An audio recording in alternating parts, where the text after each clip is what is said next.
Oh my God! Can I have a hug? Of course. Can I have a hug? How you Good to doing, see man? you. How you doing, man? Really good to see you. You good? How are you? How are you? How are Yeah, you? I'm good. Yeah, good. You good? Very nice to see you. I'm I'm so good. glad you came in today. Of course. I mean, I want to always be a person. It's much No, it's nicer. great. It's great. Yeah. You've been critical of me saying I only do what I do because I'm after clicks. I never said that about you. You did. I know that you mean well, but you are trying to two-sided. You're too one-sided. We should believe that Hamas went in with AK-47 and caused that kind of damage. What's your argument? The Israelis did all that themselves? A series of reports of women who were raped and abused by Hamas. You don't believe any of it? You think none of this happened? No, I don't believe. You're trying to put a little protective shield up to what Hamas did. And and my response is, I don't know why you would do that. Hamas being an Islamic faction, I'm not a big fan, but you should not punish our population because a militant group did some atrocities. What else do you accept? If you treat people like animals, they will behave like animals. Well, all these cars were obviously blown up by Israel. Hamas didn't do that to any of them. Hamas didn't rape or abuse any women. And it's all bullshit. A year ago this week, I interviewed an exiled Egyptian comedian about the aftermath of October the 7th. It was a time of intense anger and passion. Bassem Youssef's jarring and satirical take became globally iconic. A month later, we met again, face-to-face, in his adopted home city of Los Angeles. And Bassem has since become an unwitting global spokesman for the Palestinian cause and against the way it's been reported by Western media. Well, more than a year in, the war rages on. There's a lot to catch up on. For the first time ever in the Uncensored studio here in London, Bassem Youssef rejoins me. Bassem, great to see you. Great to see you. Finally in London, Yes. my home city, finally. Extraordinary that it's been a year. When you think back to that first interview that we did, that 23 million people watched around the world, and I still get asked about it all the time. Just take me back to how you were feeling then. It was so, in the immediate aftermath of October the 7th, Israel's response was coming very hard at the time. What was in your mind at the time when you did that interview and the way you conducted it? I was very scared. I was advised by my managers and agents not to do the interview because I could lose my career. And I just took it because, and I actually, as a matter of fact, your producers asked me a couple of times and I said no because, Really? And then I said like I had to do it. I want to play, just for those who haven't seen it, there aren't many, but let's take a look at some of that first interview. Those Palestinians, they're very dramatic. Israel killing us. But they never die. I mean, they always come back. You know, they're very difficult to kill, very difficult people to kill. I know because I'm married to one. I tried many times, couldn't kill her. I mean, there's a dark humor there, and I understand why, because... No, it's not dark humor. I try to get to her every time, but she uses our kids as human shields. I can never take her out. I really applaud Israel for doing one thing that no military force in the world does. Because I heard Ben Shapiro and I heard Ron DeSantis, and they said Israel is the only military force in the world that warns civilians before bombing them. I mean, how fucking cute. That is so nice of them. Because with this logic, if Russian troops started warning Ukrainians before bombing their houses, we're cool with Putin, right? I mean, okay, Habibi, you have warned them, go invade, it's fine, you have done your job. It was a brilliantly devastating technique you used in that interview, which took me a while to work out what you were doing and why you were doing it.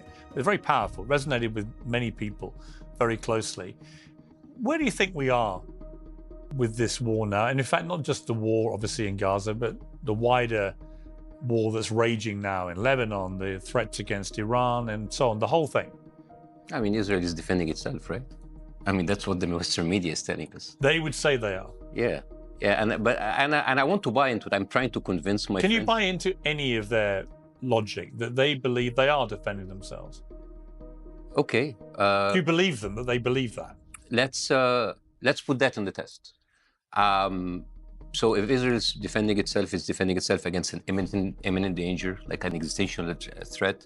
I don't understand if, for example, Macron would announce that he will impose an embargo in Israel's arms, and then Israel goes and bombs the French oil facilities in Lebanon. How is that defending themselves?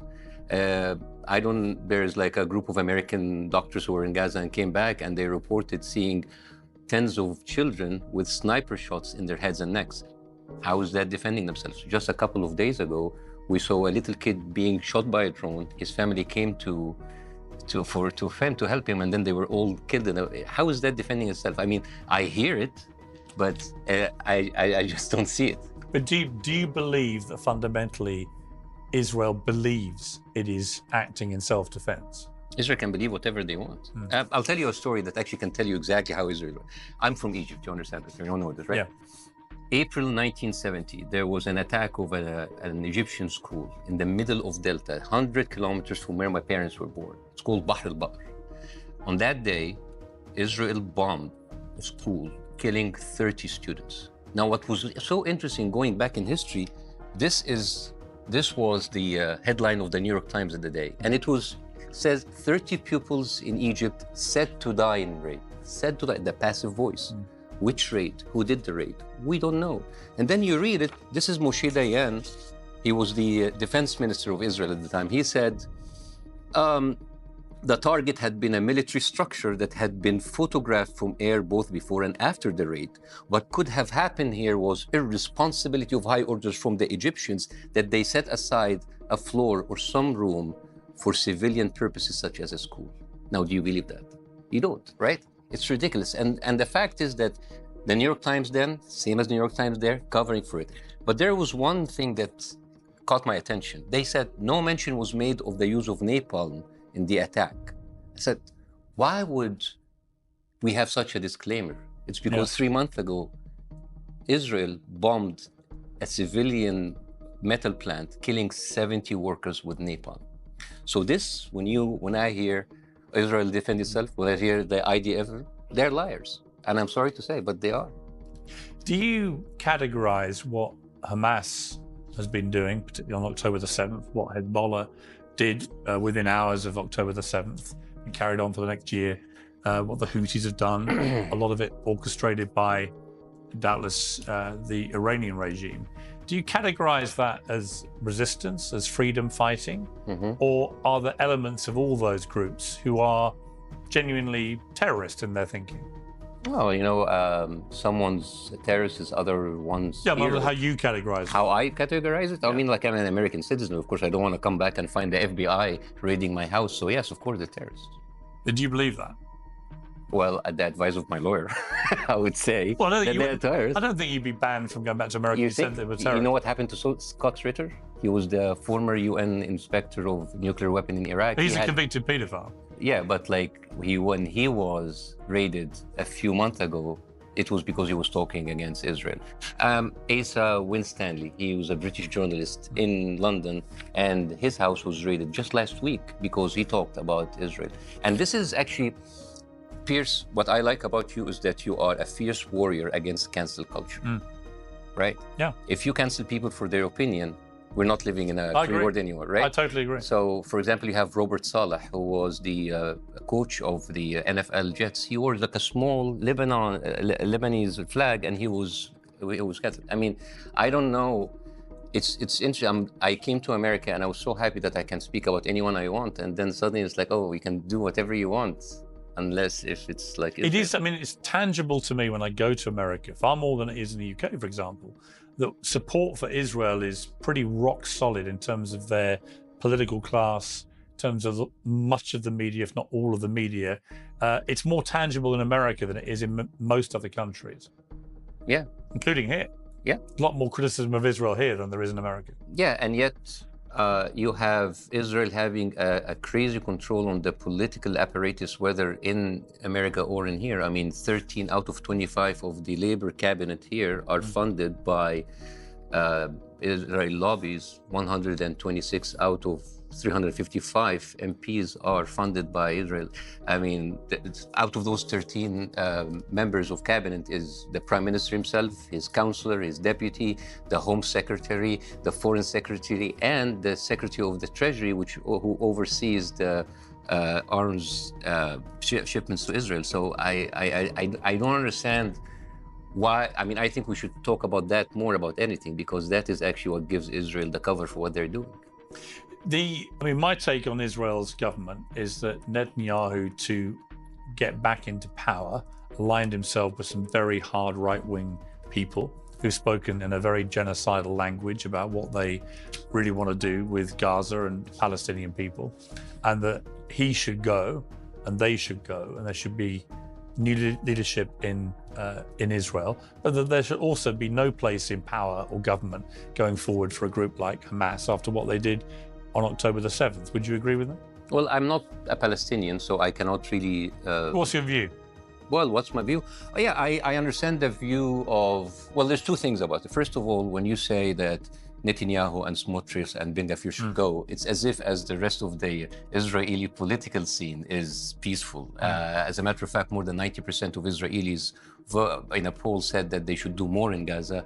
Over 70% of Israelis said that they should actually stop the aid, the humanitarian aid in Gaza. But let's talk about how, yeah, I understand the thing. Like, if you gave them a state, it would be rewarding terrorists, right? And we understand, like, you know, I mean, I have to be fair. I know that a lot of Arabs will hate me for saying this, but like, yeah, terrorism has been actually going in the Middle East for a very long time. I mean, do you remember the bombing of the King David Hotel? 92 British soldiers were killed.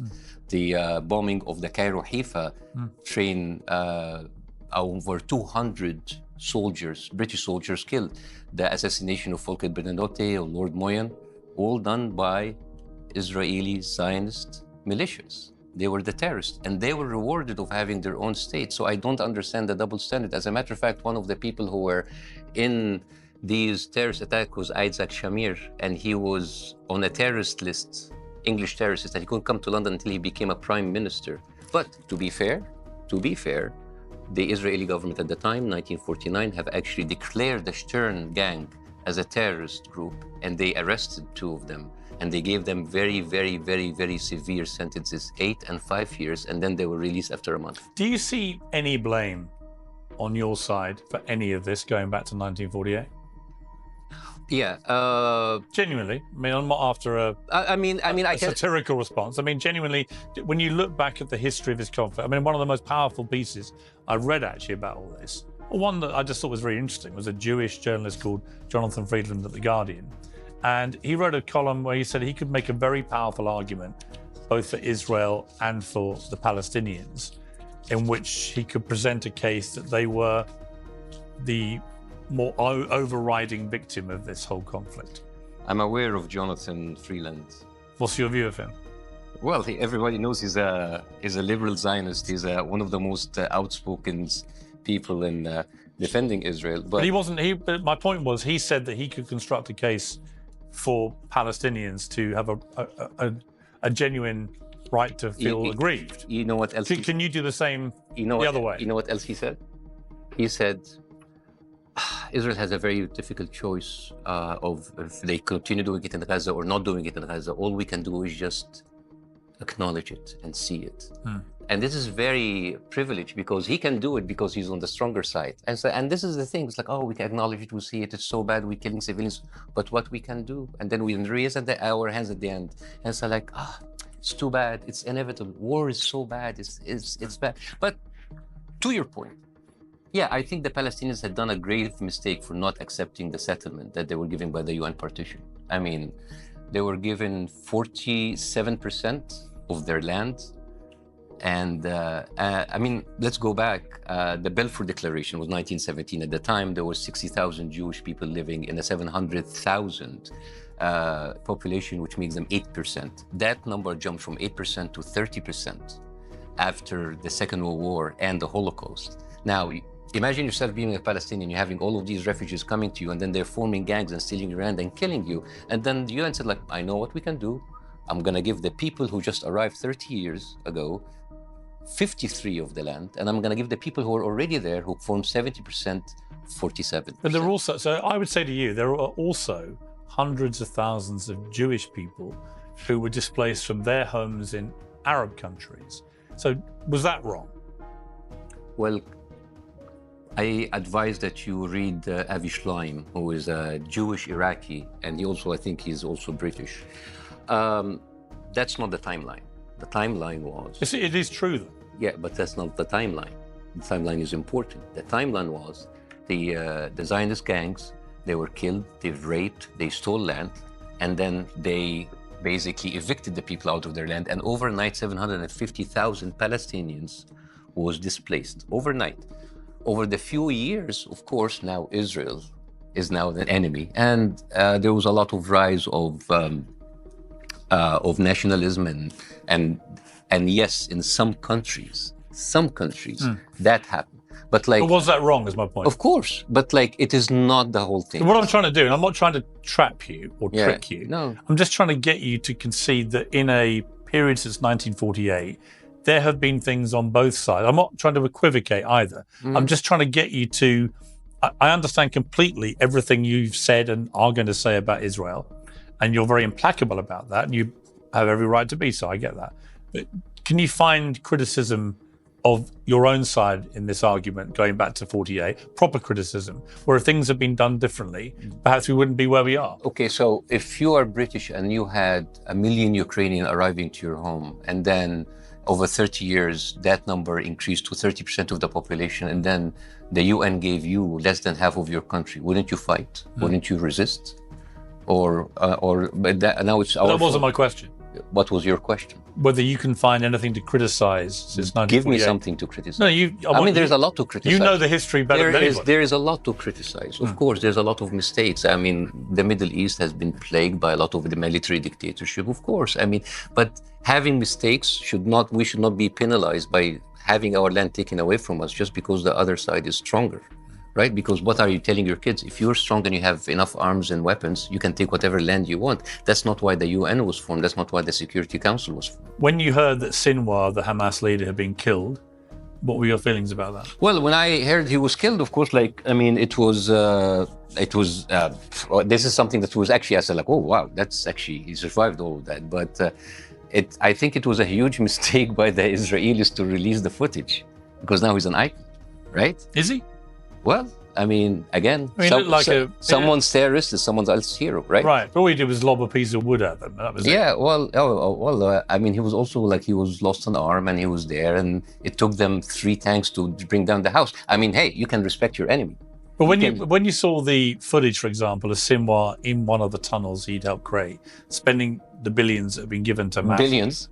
Well, they were given billions of dollars. And I would say Netanyahu was quite happy to do that because he wanted to create a split between Hamas and the Palestinian Authority. So I'm not. So why are we blaming Hamas? Why are you not blaming Hamas? No, I'm just saying that Hamas had an option of how to spend that money. Yeah. They were the government in power, and they chose predominantly to spend it on a tunnel system and arming themselves. When you see Sinwar walking through that tunnel safely with his wife and his kids and so on, and there's a load of money next to him. A lot of money? There was a huge pile of cash next to where he was supposedly sleeping. When you see that, do you not think that he betrayed his own people? No. That they weren't able to use these tunnels, the Palestinians? Well, he knew when he activated October the 7th and ordered it, what the reaction was likely to be. He was sentencing to death immediately thousands of his own people, none of whom were allowed, apart from the Hamas elements, to use the tunnel system. I mean, is that not a sickening betrayal of his people? Well, let's talk about the billions of dollars who were what was actually used. I remember a report by Ben Shapiro, and he brought like videos of Hamas digging up tubes, water pipes, and then it's like, and they're using them as weapons. And they said like, these are the money that was given to them by the EU, and they squandered it. They took the money. But the thing is, what Ben Shapiro didn't say, that he stole that report from Al Jazeera. He removed the narration, and what the narration was said that this was actually pipes that was installed by the Israelis in order to steal the money from Gaza. Okay, but so there's a lot of lying in the thing. I don't dispute this line, but what you can't dispute, Bassem, is that clearly since 2005, Hamas has spent a fortune of money they could have spent differently with their people. They spent it on this sophisticated and extensive tunnel system. The tunnel system that is bigger than the New York subway system? It would appear so. 450 miles? I don't know. Do you know how big it is? 450. I mean, nobody. You know? I think if there's 450 miles underneath the tunnel, we have seen droves and droves of tunnels. What we have seen is small rooms, some very, very. So you don't believe that there is? No, I don't. No, I don't believe. Of course, there are tunnels, but I don't believe that they are like 450 miles, because that's ridiculous. If you want to understand, you tell me that Hamas, under siege, were able to build a subway system bigger than New York in less than 15 years? I don't think. Did they serve their people, though, with how they spent their money? I'm not sure. I don't know. And the thing is, like, there's a lot of propaganda. I don't know how much they spend on themselves. I don't know how much they spend on the tunnels. I don't know how much they spend on the people. But the thing is, these are all side talks. The main talk is the daily killing that's happening all through it. Like, I mean, yeah, they could be bad people. They could be horrible people. They could be corrupt people. Could be or are? They are.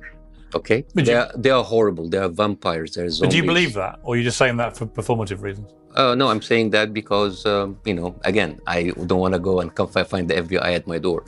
But I'd rather you were honest. I mean, surely we're at the stage of this war now, a year on, where I can find a lot to criticize with Netanyahu and his government, and I can find a lot to criticize with Hamas, with Hezbollah, with Iran. I can find a lot to criticize all over the place. I think that's part of the problem. Is it's just an extraordinary mess with a lot of people who've been behaving badly. Yes. In my opinion, betraying their people and making it almost impossible to come together for peace. So basically, we punish the Palestinians for being betrayed by Hamas, and we punish the Palestinians again by letting them get slaughtered every day. You punish the Palestinians in the sense that you're exacting retaliation for a heinous terror attack on your people. That's what the Israelis say. Fine. Okay. Should they not have responded? Who, Israel? Yeah. On October the 8th, should their response have been to do nothing? Oh, it's the question of like, what would I have done, right? Which is like one of the craziest questions ever. It's like, what would I have done? What would I have done if I magically got teleported into the body of a What should they have done? Well, again, this is asking after the fact. But what do you think now, looking back? What would have been a better course of action? Their argument, Israel, is they went after Hamas. They've just taken out the leader of Hamas, who was literally amongst people in Rafah, which was a refugee camp area. That's where he was hiding, and they killed him there. They say that justifies them going into Rafah. It's an arguable point, obviously, but you can't deny that Sinwar was hiding there. They also say that all of what they've been doing is a response to what happened to their people, and that they have to stop the group that did that from doing it again, which they're wedded to doing. So what is their proportionate response? Well, that's been the question I've asked for years. Yeah, but like, you know, I don't know the answer. That question kind of lost its validity after 1 month of the war. Well, I've seen you say, for example, you've been critical of me saying, I only do what I do because I'm after clicks, I'm after... I never said that about you. You did. No. No, you did. When? We found it. Where? Let me find that clip. Where is it? Where is it? Oh, not a clip. No, it's an interview. Hey, where is it? Oh, okay. Here we go. Yeah. So you said this. Yeah. You said at the Arab Media Forum in June, I don't know why people care that Piers Morgan changes his opinion. Yes. He's a man who seeks trends and increasing viewership. It's true. As he hosts people and sits with them to raise viewership numbers. Yes. His opinion is important at all because he only cares about what is trending and what people will talk about. So it doesn't matter that he changed his opinion. Piers is a man who has a media platform on which we appear to convey our ideas to his viewers, nothing more.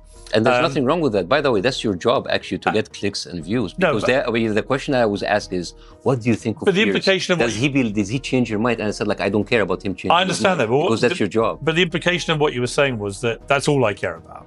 And I don't actually care about what I genuinely care about, which is trying to work out what the world should think about this. What is the correct proportionate response from either side to any of the things that have happened?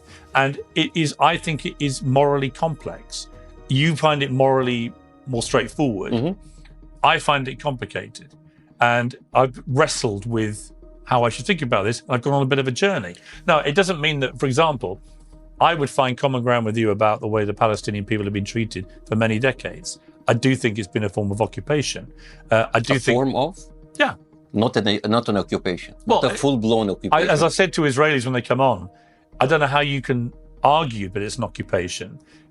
I know you moved out in 2005, but the reality is once this war started... They didn't move out.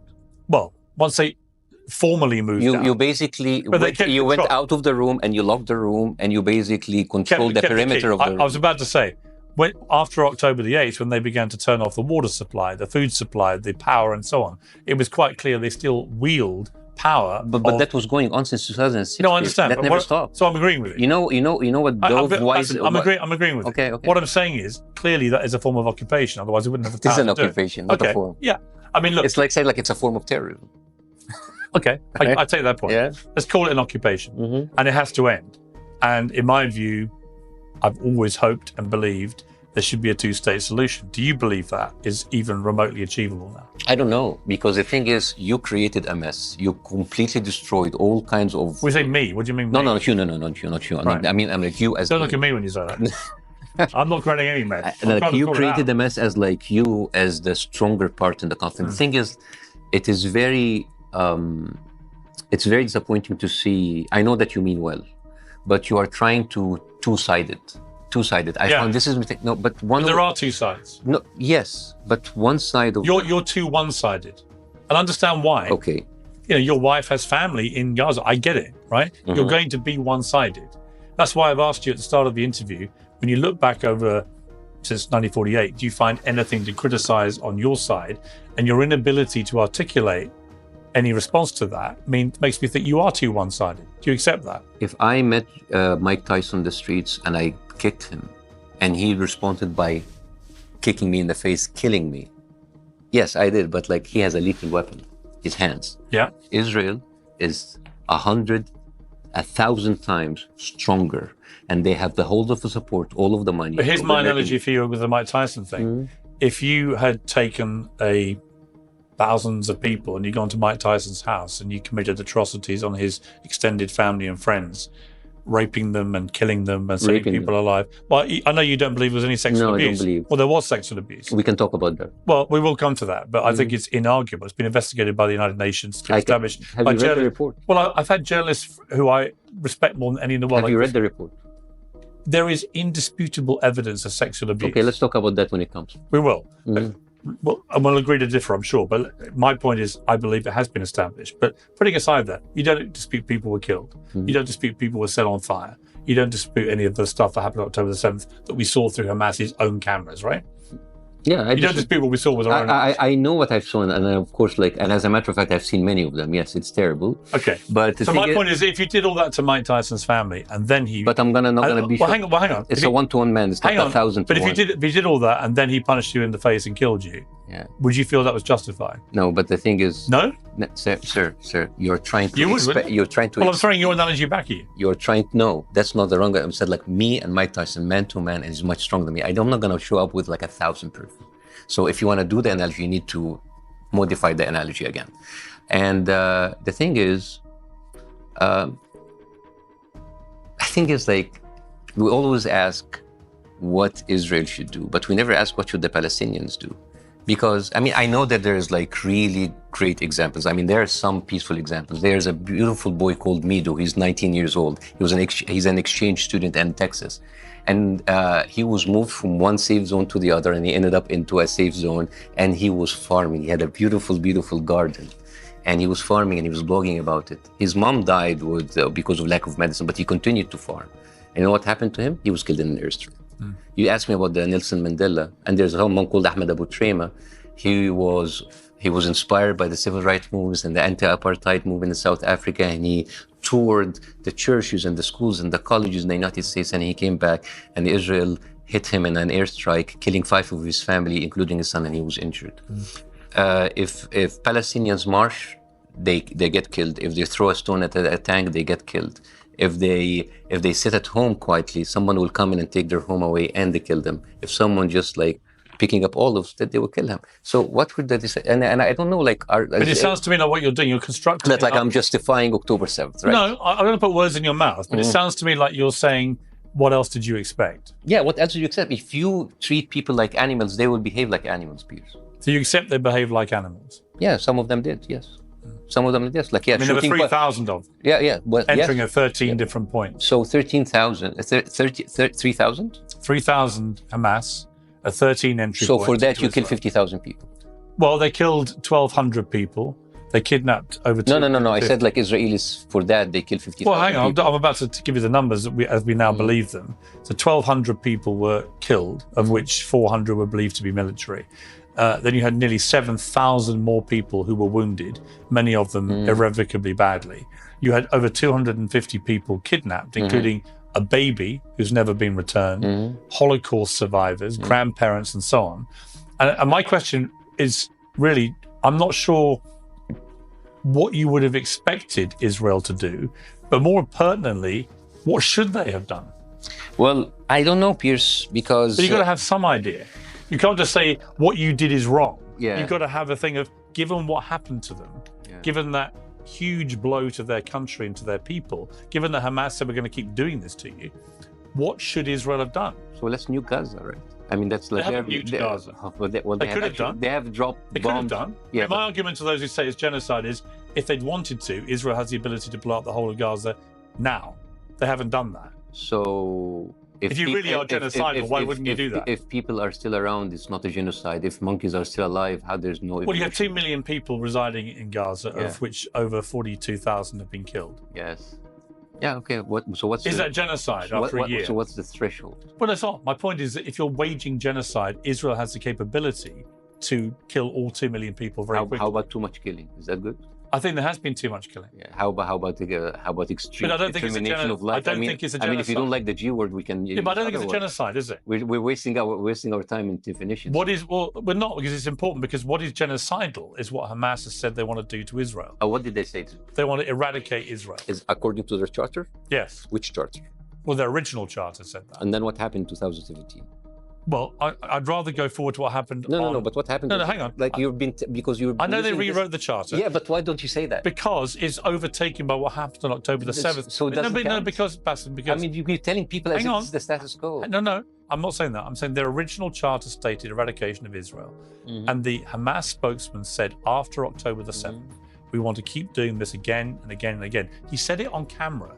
That is an existential threat to all Israelis. Well, there's a lot of horrible things that Israelis say on camera, Pierce. But the only I agree. But the only difference is And I criticize Israel, it too. but Israel acts on it, and they have the power to do it. But I've already told you that I believe that Ben Gvir and Smotrich have used genocidal language. It's not just them, and you know it's not just. No, them. I accept them. It's a whole apparatus. It's a whole system. They're the two worst offenders in the government. But the rest of the government is terrible. Yeah. So my question is again, and I think it's an important one: is I get that you don't think they should have done this the way they've done it, Israel. But given they had to respond, how should they have responded? Because when they responded in a more precision way, and we can come to you, I know you don't agree with me about this, but I think you criticised Bill Maher for saying that what they did with Hezbollah was, military success. Well, indisputably, from a military perspective, it was successful. They managed to be very precise in targeting 3,000 members of Hezbollah at the same time through pages. As an active military strategy, it was very effective. It did kill a lot of civilians as well. Yeah. And that is obviously too bad. No, it is too bad. All civilian death is too bad. But my point is, if they had done that strategy in Gaza, where they had gone after Hamas through pages or whatever, I still think you would have said it was wrong. Israel is the strongest part in this, and they have unlimited supply of money and power. Yeah. And as you say in superhero movies, with great power there's great responsibility. And the whole idea of like, how could they respond? And then we sit there discussing this while Israel actually responding on a daily basis. By the time we finish this interview, it's a valid question, isn't it? It's a valid question about how you think they should have done it differently, or you think they should have done nothing. No, I didn't say that they said nothing. But so Israel has the technology and the ability to do more surgical attacks than this. But to decimate a whole region, displacing 100% of the population, I don't think we. I think it's wrong. Good. I agree with you. Good. I do. Good. Now, it's not on me to decide to Israel what to do. Maybe Israel could check with itself and see what had led to that. Yes, what happened is terrible, but they need to discuss. But the thing is, there's a roadblock between us, Pierce, because it seems that we are far apart of actually what happened October 7th. And I know there's a lot of people here came and talk about what happened October 7th. I would like to have a chance to tell you what, with my point of view, what me and my people think. And tell me what you think happened. So there are three big things that made the world accept what is happening now in Palestine. And they talk like, what will happen now? What can we get it? Three things. The story about the decapitated babies. That was not true.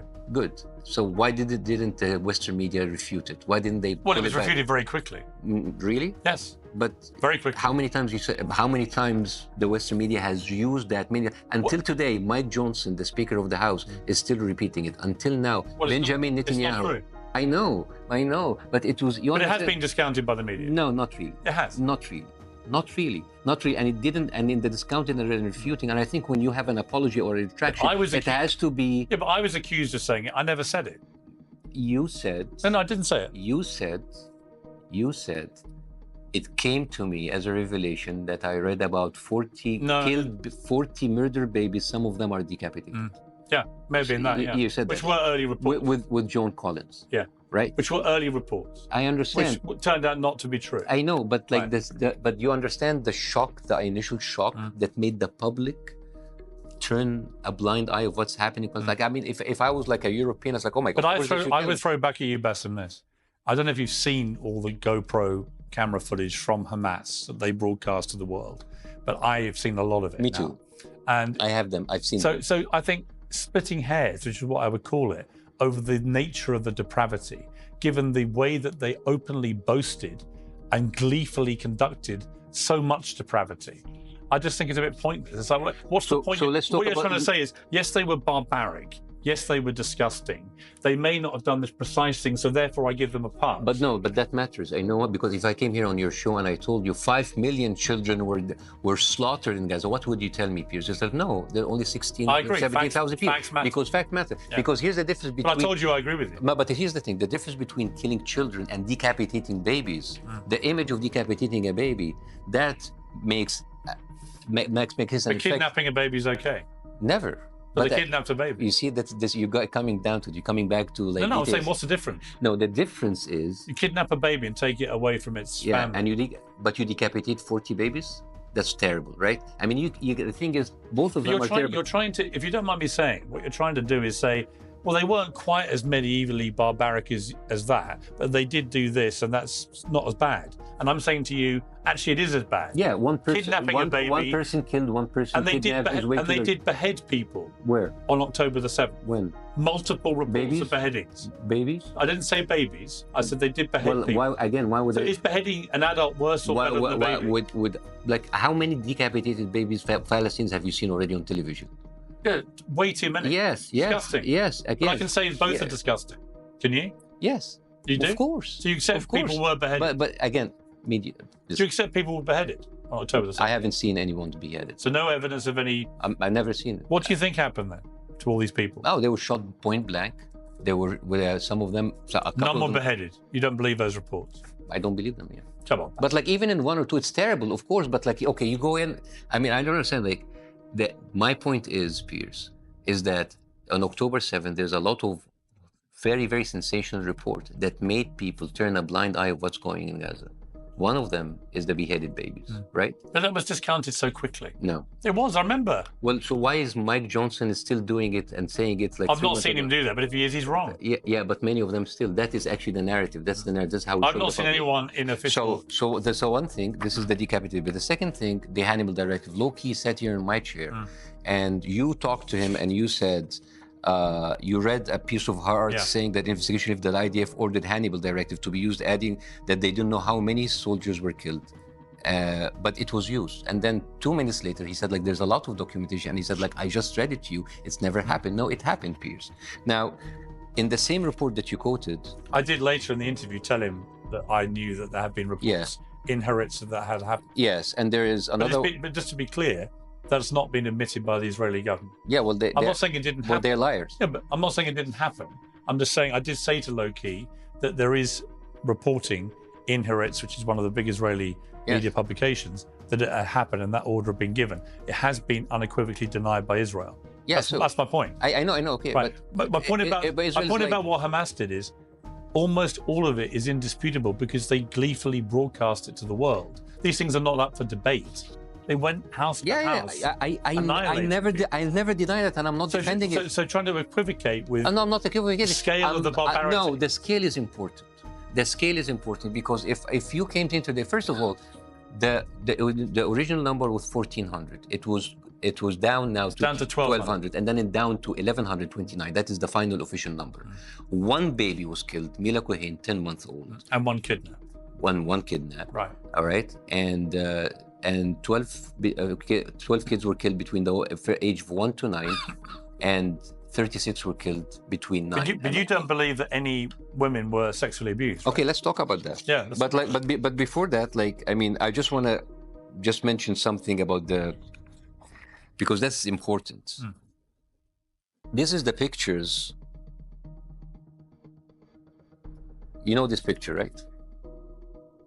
Is this burnt out cars after October? Yeah, 7th? yes, Okay. this is the parent. All right, and then we should believe that Hamas went in with AK-47 and caused that kind of damage. Have you seen the footage of them actually going car by car doing that kind of Yeah, but they didn't. This Well, how do you know- is burn and destroy. How do you know how many they did? Does this look like 47, like AK-47 thing? Looks like a bunch of cars have been set on fire, yeah. Yeah, set on fire. Okay, this, and then a few, like I know. What's your argument? The Israelis did all that themselves? This is pictures for something called the Highway of Death from Iraq. Mm-hmm. This is the same thing. This is Apaches. These are Apaches, right? So this is actually cars.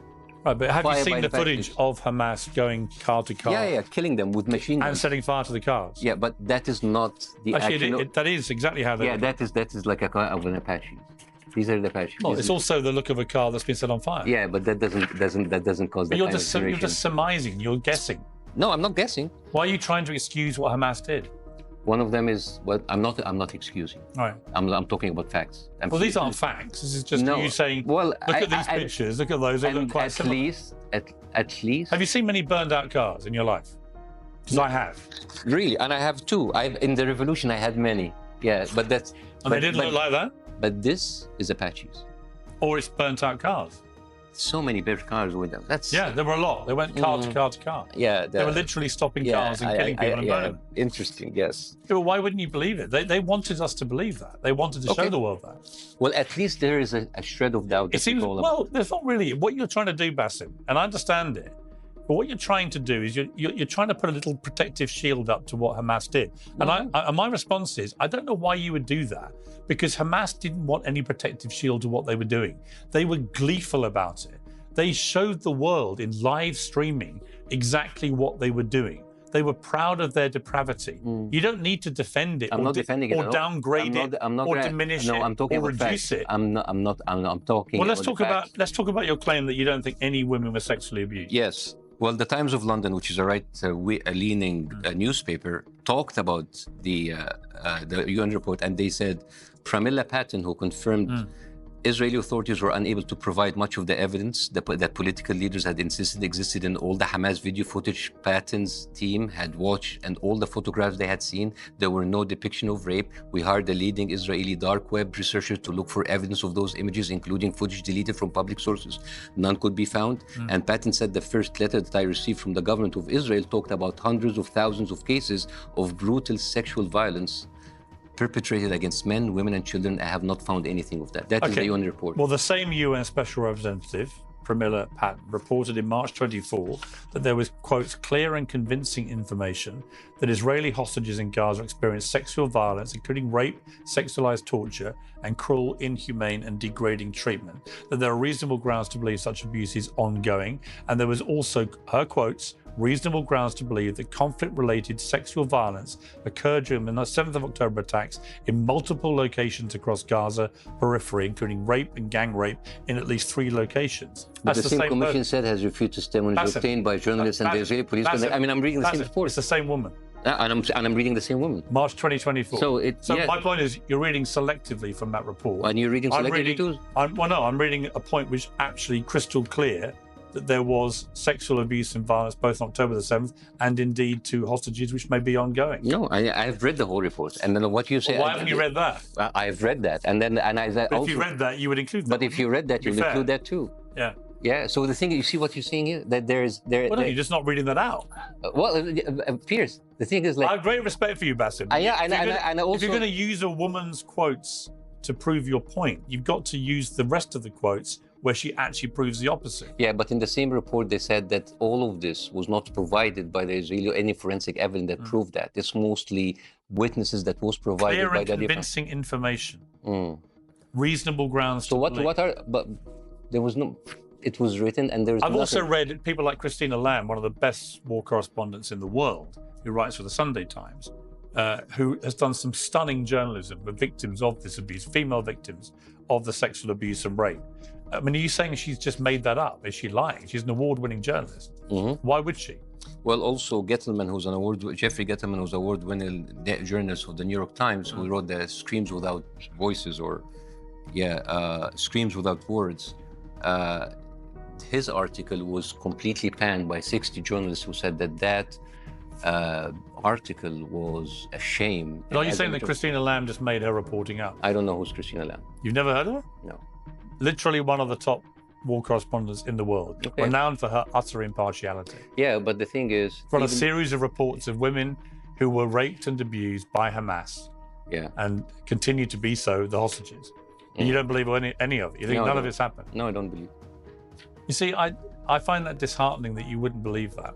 No, I don't believe it. And the thing it makes me think, Bassem, that, and I listen, I say to you, I have great respect for you, but it makes me think you look at it through such a partisan prism that you can't, even when confronted with obvious I just confronted depravity. You with the same reports. Well, yeah, but you said... I showed you had the Hannibal report. But the point you're trying to make is, well, all these cars were obviously blown up by Israel. Hamas didn't do that to any of them. Hamas didn't rape or abuse any women. And it's all bullshit. Of course they did. Really? Yes. Okay. You know it.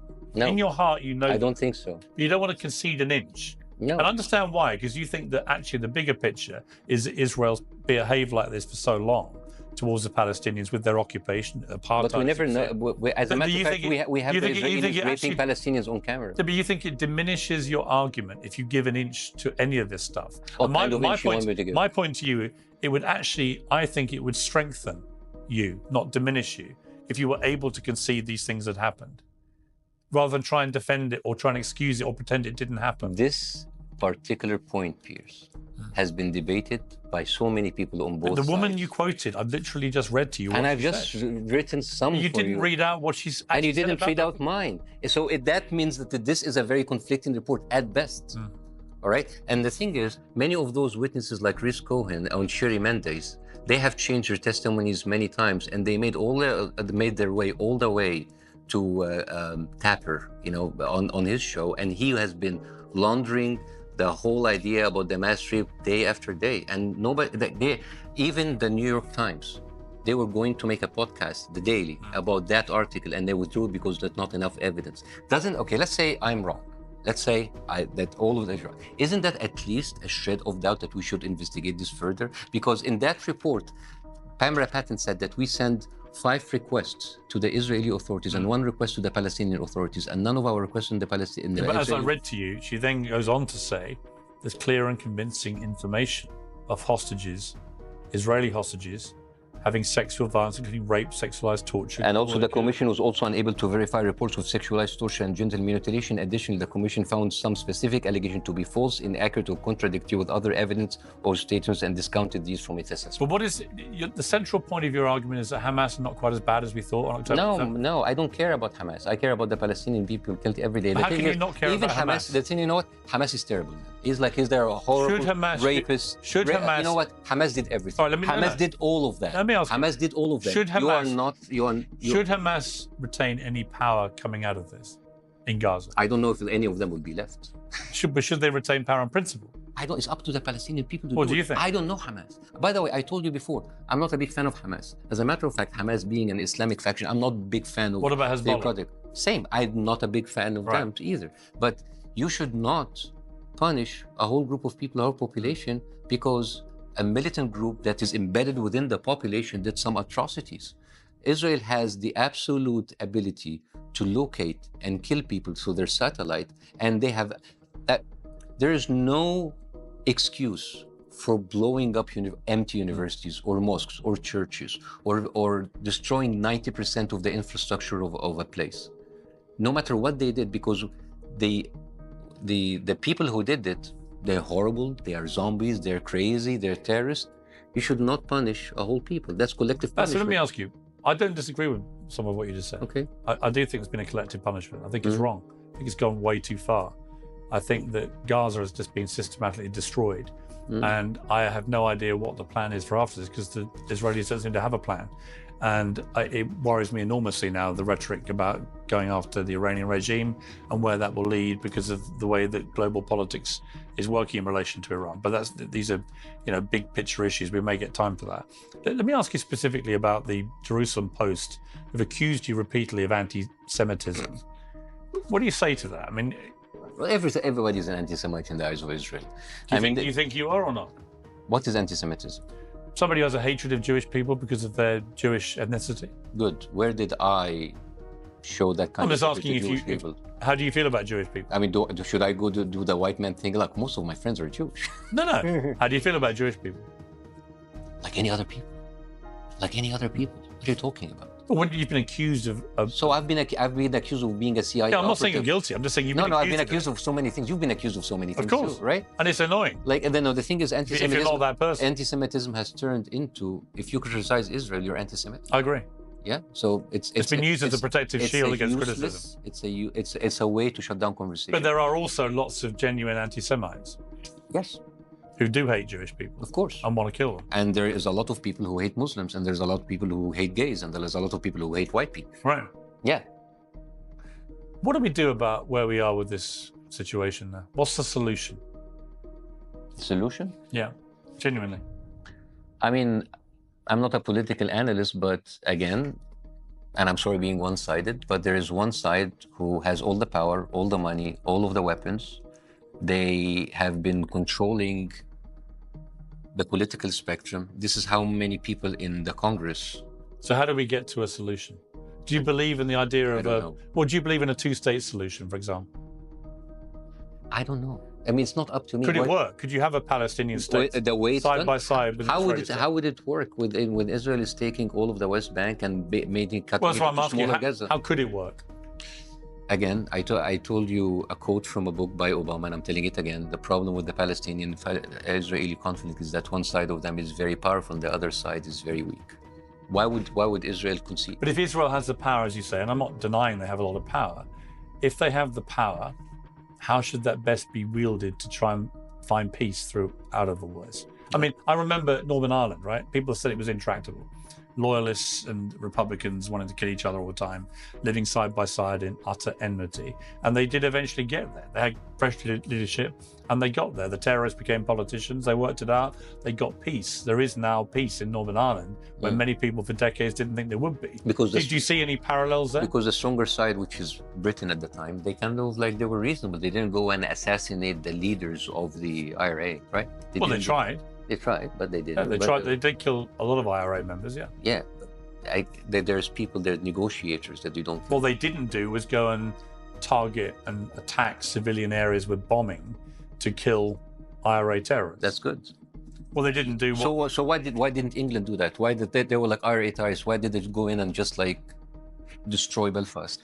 Why didn't they do that? Because their own side were also living in those homes. Yeah. They all lived amongst each other. No, because... Well, you don't have in Gaza. In Gaza, you don't have Israelis living side by side. So wait a minute. So if there were Israelis living, you would protect those lives, but the Palestinians you would I'm saying Israel civilians. Obviously is far more unlikely to bomb a civilian population area, even if they think Hamas are lurking inside it, if Israeli people are also living there. Yeah, because they don't. So that's care. the difference between that and Northern Ireland, is my point. Yeah, because they don't care about the Palestinians' lives. Well, it doesn't involve Israeli lives. But yeah. The analogy with Northern Ireland would be, in that circumstance, it would. I don't know how can we move forward with one side having all the power and I mean, like if Israel is actually sincere about it, they should end the occupation. I mean, they should do the mildest thing, which is like stop the settlement. I agree. They are not. Somebody asked me, the Palestinian ambassador to the UK said to me, do you think what's been happening with these settlements, expansions in the last year on the West Bank, is that terrorism? I said, yes, it is. To me, it's what's been happening. So basically, it's terrorism. So Israel is committing daily terrorism every single day. I agree. On the West Bank, and I think at a certain point, something had to give. And it's terrible, but something had to give. Again, if you treat people like animals, they'll behave as animals. So how do we get... I mean, I don't know. I mean, like, do we expect the Palestinians to sit down as well-behaved victims while they're being killed? Well, they should be slaughtered while not making noise. That's impossible. But who should bring Palestine out of this? I don't know, because all of the Nelson Mandelas are either killed or in jail. Should it be other Arab countries? I don't know.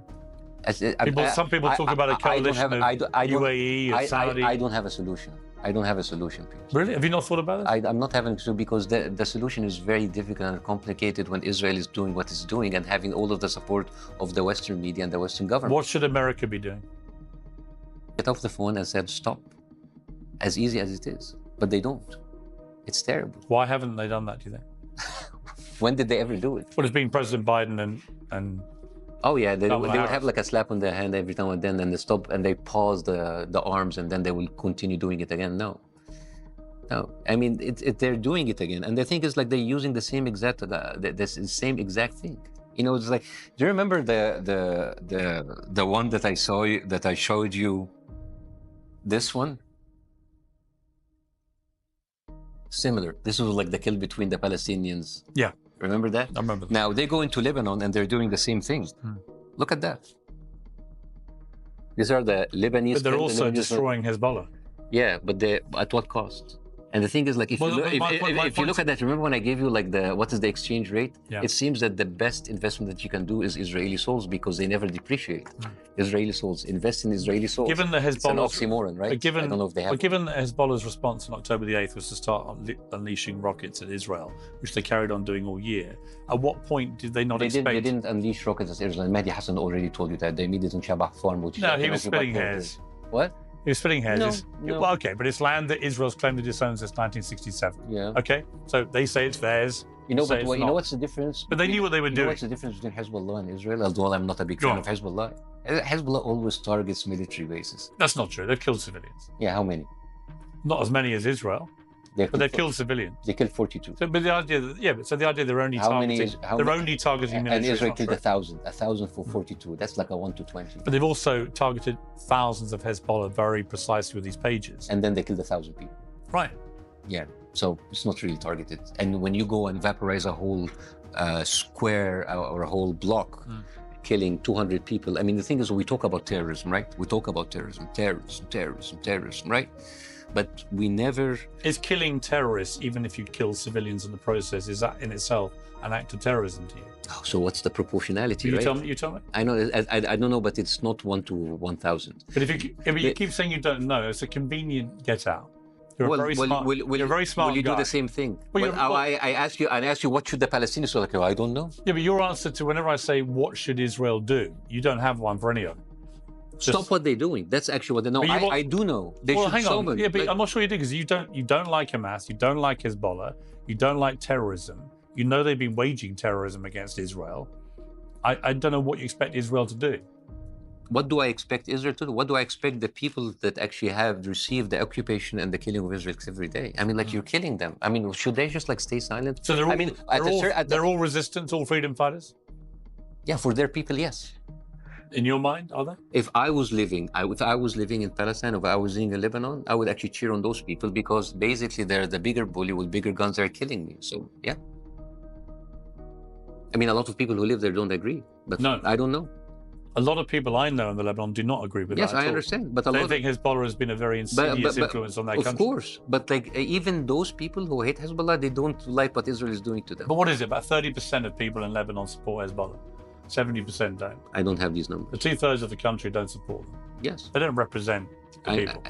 Oh, good. So they don't represent the people, and yet you're killing people around Hezbollah, even if they don't represent them. So why? Well, they're killing, in their eyes, they're killing terrorists. Well, in their eyes, they're doing whatever. In their eyes, they were thinking that whatever school that they bombed in Egypt was inside the military base. Do you accept, as we've been talking, though, that it is complicated? It's not simple. No, it's not really complicated. There is an occupation that should end. If the occupation didn't happen, all of that wouldn't have happened.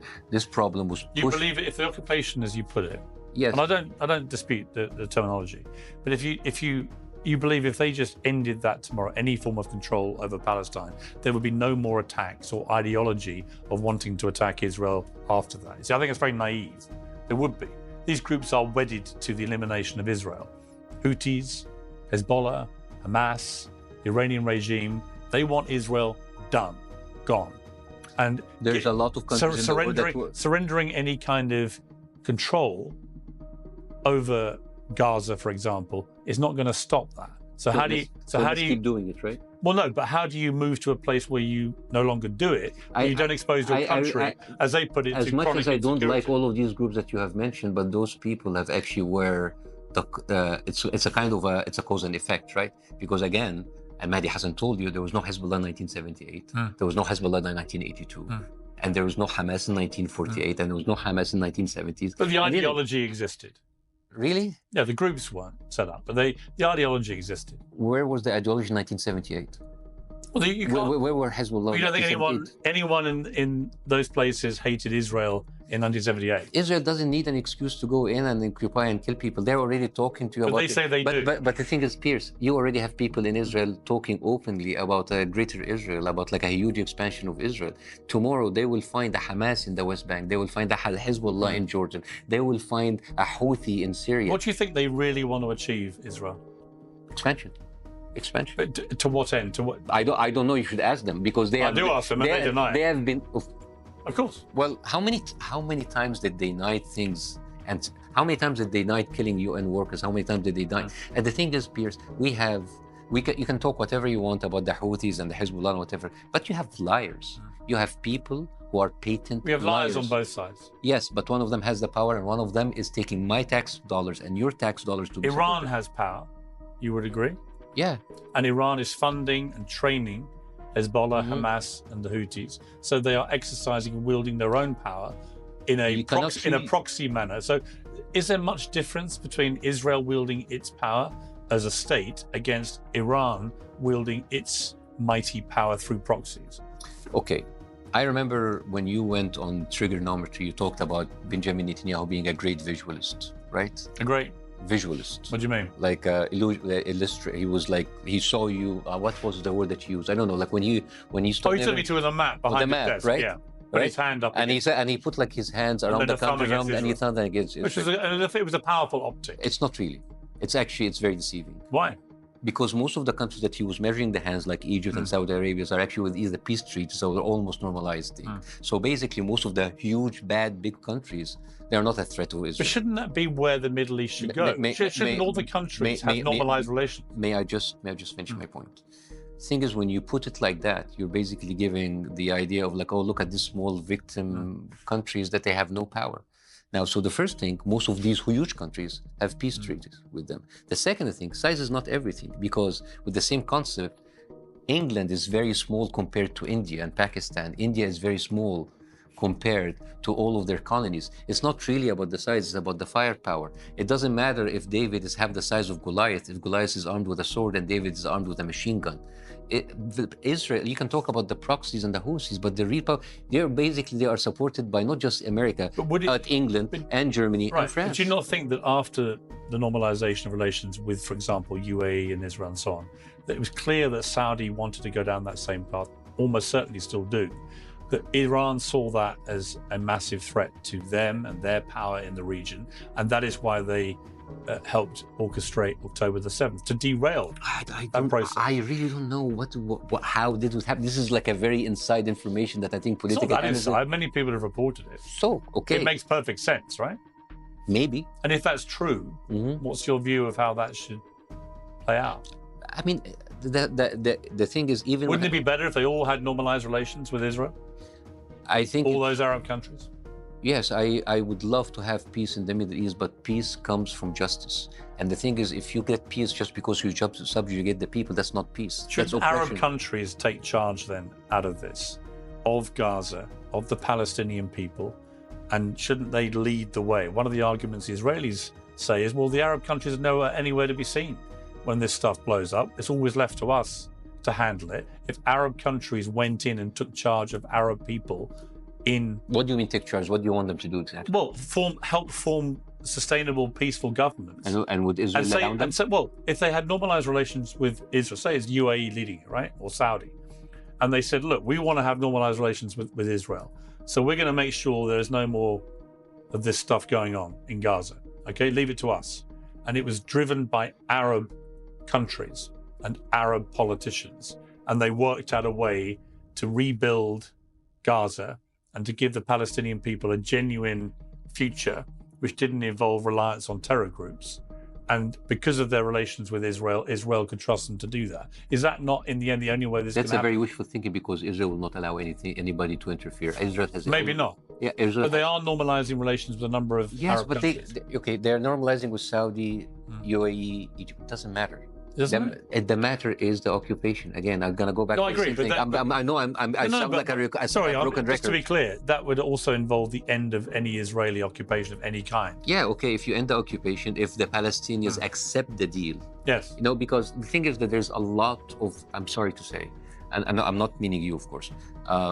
There's a lot of deception and lies about what actually happened between, because most of the urban myth is that the Palestinians have squandered their chance time after time. Ehud Barak was on your show last week, and he told Arafat did walk away from what would have been the best deal.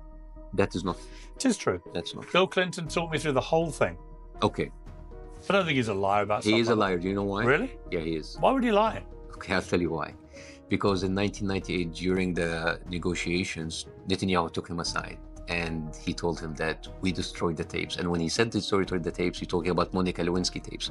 This is actually like an article from the Times of Israel, when actually this was used by Netanyahu, these tapes, as a leverage for him to release Jonathan Pollard, the Sounds spy. like a bonkers conspiracy theory. Times of Israel. Okay, but like, can I finish? Okay, I mean, like, you know, sometimes. Netanyahu destroyed Monica No, he Lewinsky didn't destroy it. tapes. No, he blackmailed the sitting president with sex tapes with Monica Lewinsky. Do you believe that? Yes, I believe that.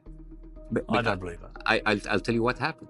I tell you. It's, by the way, I can give you that to read it. It's the Times of Israel. I'm not making this up. And there's actually like multiple books about it. And then Netanyahu, then Bill Clinton went to Georgetown to release Jonathan Pollard. Jonathan Pollard was a spy who stole the nuclear secrets of America. And then he was jailed and he was giving the Israeli citizenship in jail.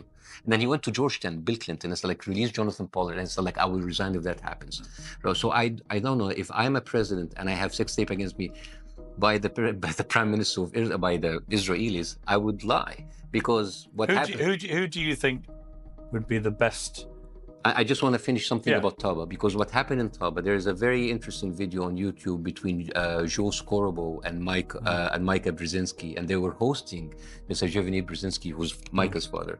And Joe Scorobo said the same exact thing. He said, like, Yasser Arafat worked for the best deal ever. And then Brzezinski, who was the security, he was the national security advisor to Bill Clinton, he said, your information are so bad, it's embarrassing to listen to you, because what happened is that Arafat didn't walk away. He said, I need some time to take this deal to the Arab leaders because the deal was very controversial. And what happened is that Ehud Barak left Taba, he went back and he lost the elections in Israel. So it was terminated by Ehud Barak leaving Taba. It was in Egypt. But that's not the way Clinton recalls. Yeah, well, he's a liar. Well, maybe they're all lying. Well, Bill Clinton is a very. I mean, he lied. He lied about Monica Lewinsky. And he lied. He's a liar. Who would be the better winner of the American presidential election in 2 better? weeks for getting this sorted in the Middle East? I don't know, because both Trump or Harris? Trump and Harris, both of them are competing for who's Israel's favorite bitch. I mean, I don't understand. It wouldn't make any difference. I came to America. I was so happy, like, to vote in the United States, and I was like one of those people, blue no matter who. But then I see the Republicans and the Democrats. They fight tooth and nails about everything. They fight on healthcare, about abortion, about guns, and then when it comes to Israel, it's like, who's better serving Israel? It doesn't make any sense. I mean, when Netanyahu went in Congress, he was like received like a rock star. It was. I was so surprised. He was right. And then I was watching it and I thought, like this is how liberty dies, to a thunderous applause. Well, it just shows that they is, for many American politicians, they will show blind support to Israel. Yeah, but that's not right. That is not right. I agree, Piers. but that's what it is. That's terrible. I mean, that is not right. I mean, I don't know where that would take us. You've done a song yes. about which I wanted to end with because it just made me chuckle. What's the song called? It's about Bibi. It's called Bibi's trial. Bibi's trial, because he's obviously facing corruption charges. Yes. Let's take a little look at this. All right, no need to stand up. It's the ICC in the house. Hey, you mother... What's up? The sentence? No brainer. Guilty! My mind is made up. And my verdict? He'll go straight up to jail, baby. Your time's up. And the case number... wait, I don't even remember. I lost count of all the innocent souls you daily murder. I sentence you to life in prison. That's only for starter. It's the fastest sentence I passed. He's not making my job harder. Yo, say can see who's the boss in the ICC? Must be the Yankee supremacy. Must be the Yankee supremacy. Oh, say can see who's the boss in the ICC? Must be the Yankee supremacy. Must be the Yankee supremacy. I mean, it made me chuckle, but the irony of this, of course, is that Netanyahu's never actually been popular as he is today since the start of all this on October the 7th. Yeah. Because the more he goes after Hamas and Hezbollah, the more Israeli people seem to support him. Yeah, I mean, he is a guy who have bragged many times about sabotaging the peace accords. He is the guy who went in front of Congress and told them that you should invent Iraq, like a war that you have opposed, right? And again, it brings me back to the thing. I mean, the Gaza and the West Bank and all of that, I mean, it will happen again and again and again and again.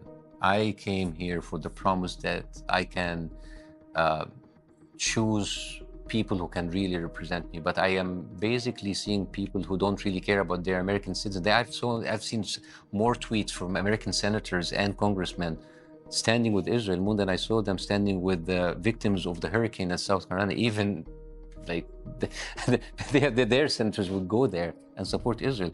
It doesn't make any sense.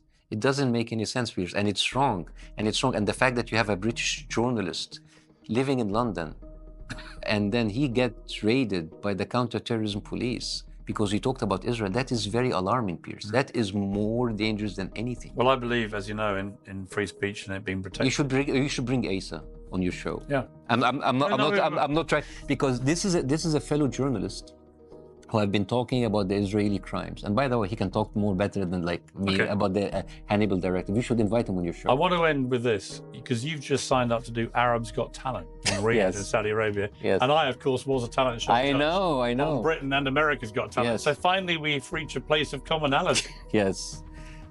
But you're more veterans. Any advice for me? Well, do you think you only landed this very lucrative gig because of my help? Sir, you have all the credit. Are the words you're looking for? Thank you, Piers, Bassem. I told you have all the credit, but again, thank you, Piers. But hey, because of me, you started a YouTube channel. So how about thank you, Bassem? It's very true. Thank you, Bassem. Thank you so much. What I would say to you, the best advice Simon Cowell said to me when I did America's Got Talent, which was before the British one. And he said, you can be as mean and tough as you like in your judgments. You just have to be right 80% of the time. Oh, because if the public are watching and they don't agree with you and you're being mean, it doesn't work. Yeah, I'm not. But if they agree with you, the public are merciless when it comes to bad talent. Well, you know, in 2014, you were chosen by Mirror to be the most likely celebrity for housewives to have a steamy relationship with. That was not just come out. Yeah. You serve it. Oh, yeah. It's new. Yeah, sorry. Yeah, it's new. Most housewives in Britain wanted to have an affair with me over Brad Pitt. Wow, how do you feel about that? You know what I feel about that? That's a crazy visual. I feel bloody good about I cannot unsee this. I didn't think I still had it in me. Bassem, you've come all the way from LA for this interview. It's the third time we've met. I always enjoy our conversations. I think they're very stimulating. I think we have a good rapport. I'd like to keep it going. Come back again. Maybe I'll come and see you on Arabs Got Talent in Riyadh. Yes, please. That'd be fun. Thank you so much. Nice to see you. Thank you. All the best. Thank you.